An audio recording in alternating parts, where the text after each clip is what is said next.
Good morning, everybody. Now, there's been a real turn up for the books here because just a couple of days ago, I was really concerned that the UK government, the Starmer regime, was going to allow Ukraine to deploy Storm Shadow weapons to fire deep into Russia and hit targets in Russia, which would have escalated the conflict there to World War III very, very quickly. He still wants to do that, clearly. And he went to the United States, to the White House with David Lammy. I can't believe that he's the Foreign Secretary of the UK, to speak to President Biden to discuss and have talks with what to do with these things. Clearly, the Starmer regime wanted to ask Biden to have permission to use these, to give you to Ukraine permission to use them, and he thought that he could just go and talk and it would all be a done deal. But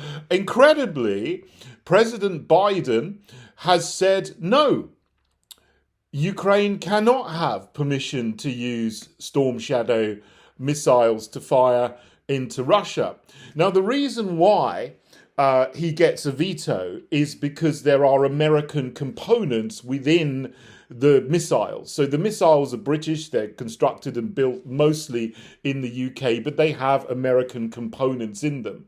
So the rules are that every country that provides components or parts to a piece of weaponry has to sign off on something for it to be used by a foreign country.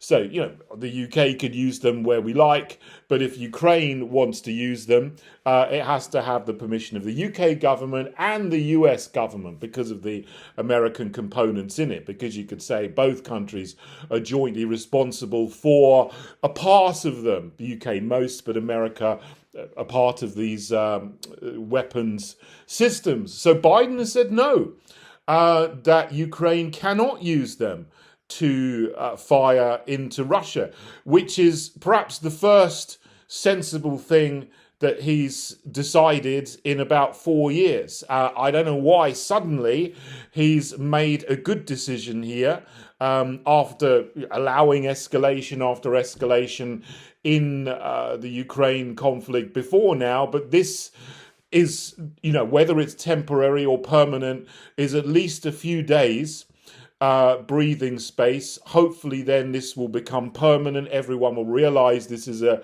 dreadful, utterly ridiculous thing to be doing, and this will destroy the reputation of the Starmer regime. I have no idea why he particularly wants to allow these missiles to be fired into Russia.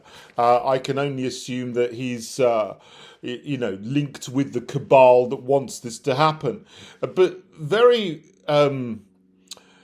interestingly as well, just this morning, we have reports that 5 former UK defence secretaries have put together a joint statement with the former UK Prime Minister Boris Johnson, calling on Keir Starmer to allow Ukraine to use these weapons, even without the consent of Biden in the White House and the US government.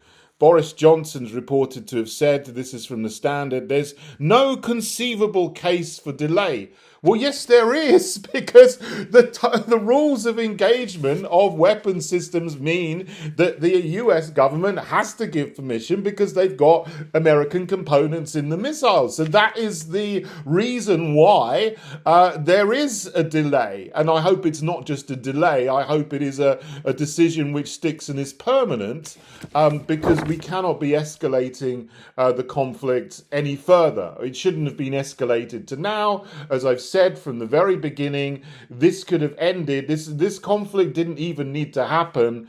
It happened, obviously, for reasons going back to 2014 when there was a CIA-backed coup in Ukraine that ousted Yanukovych and put in Poroshenko, and then they got Zelensky afterwards, who's carrying on Poroshenko's pro-cabal policies and pro-cabal stance, if you like. So the 5 former defence secretaries that have put their names to this statement are Grant Shapps, Ben Wallace, Gavin Williamson, Penny Mordaunt, and Liam Fox. Now, I don't think any of them are still MPs. I think maybe one of them is, I don't know. But most of them, if not all of them, were lost their seats in the general election in the UK in July this year. So, and of course, Boris Johnson is no longer an MP, even less the PM. So those six who have made this joint statement are like, the living dead come back from the dead, the political dead, like vampires to advocate for more death, more escalation, more conflict, more war, more debt, everything that is opposite to what the world needs. We do not need to escalate to World War III. We need to de-escalate and end this conflict to stop the loss of more lives. And tragically, it's young men, mostly young Christian men, who have been sent to the front lines, whether it's Ukraine or Russia, to fight each other. I have no sympathies for the neo-Nazis in charge of the armed forces in Ukraine that are linked to the Zelensky regime. Zelensky's obviously a Jew. I don't know how this works when you have a Jewish president who is running the military and the security systems with neo-Nazis. I mean, explain that to me, someone. I don't know. But what this is about, of course, is this is not for the benefit of the Ukrainian people. This is not for the benefit of the British or American or any other people in the West. This war, prolonging this war, is for the benefit of the financial cabal that has bought up Ukrainian assets on the cheap.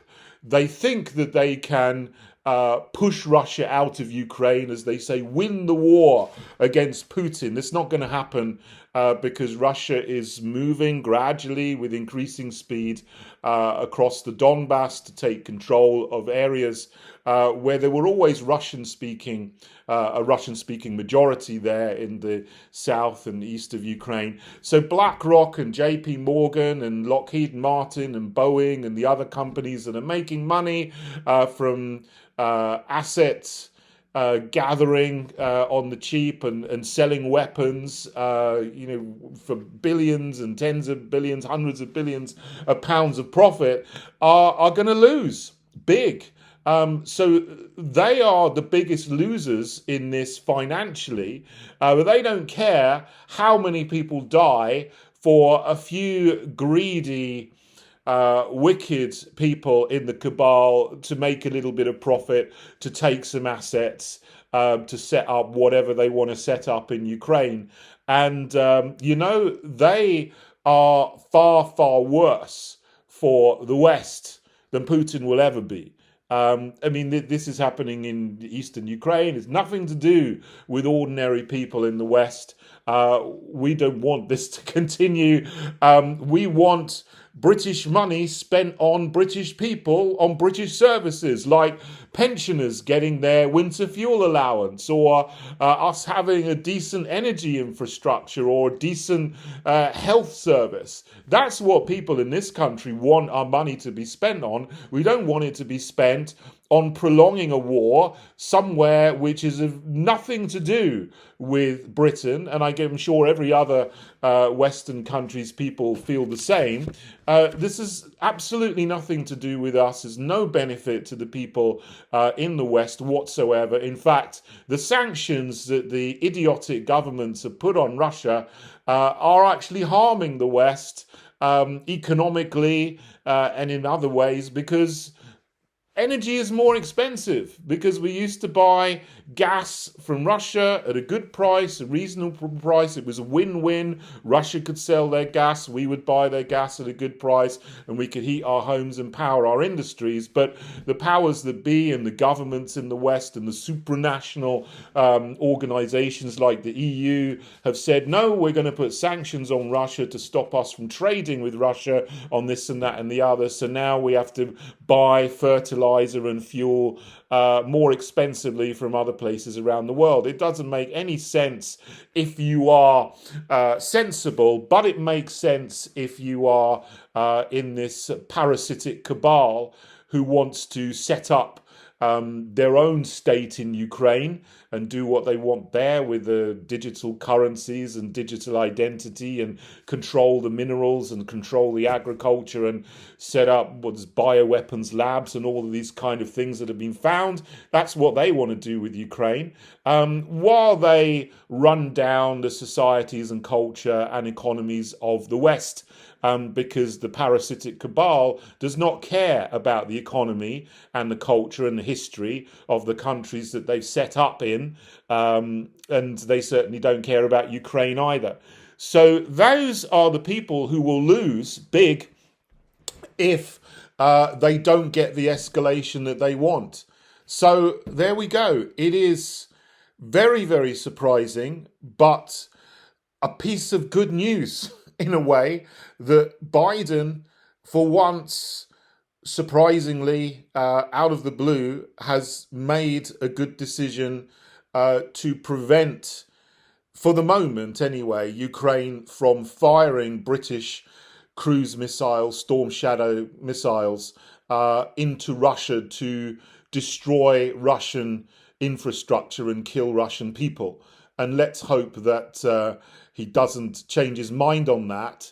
And let's hope also that somehow the crazy Starmer regime, he's a maniac who wants to escalate war here for no benefit for the British people whatsoever. Let's hope that somehow he is removed from office